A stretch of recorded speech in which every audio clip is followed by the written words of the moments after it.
Say around 1990 was the first time that I became first exposed to art. I was introduced to Indigenous artists and their forms of expression. I have been carrying on that influence since then.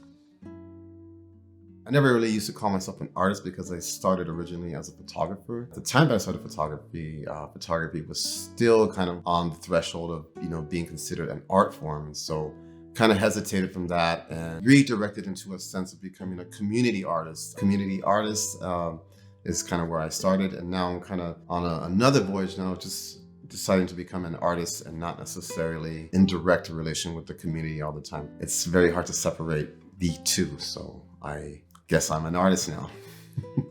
So we have the term Chicano, it's a rooted term, and then you have the Coahuitecan, which is another term that was based on an anthropological system.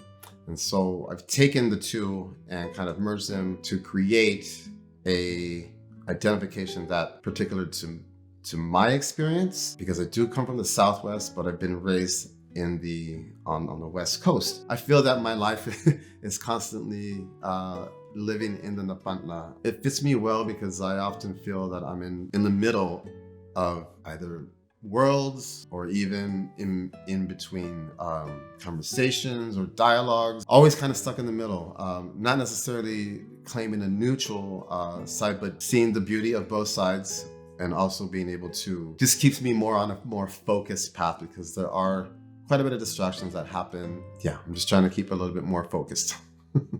My family is great. They are so incredible and supportive. They are the ones that really have pushed me to see myself outside of who I've kind of been in the past, and just kind of keeping an open mindset and being available for your community and also available for the family. Sometimes when you reveal yourself as a Chicano artist, I know in the past the word Chicano was a little bit too abrasive, right? In the sense that it kind of really defined who I am. I think the benefits of identifying as a Chicano artist, children, other artists, other people will hear this, say, you know what? I think I might relate to this person in some way, because that word Chicano, I've heard it before. It might mean something special to them. I really try and push that identity so that it can make others a little bit more comfortable, and then also it brings a form of relation. I am a father. I have a 23-year-old, and I also co-parent 2 other children. Art has always been the place where I can take who I'm teaching and engage them with a sense of being able to create something or just trying. And so I push that quite a bit. I push experimentation so that they know that they are capable of doing what I'm able to do with a guide, in a sense. Our creative spirit sometimes is often halted by the people closest to us. And that could be our teachers, our parents, our brothers, our sisters, our cousins, our uncles. That can impact our creative spirit. So what I did to avoid that, I didn't listen to them.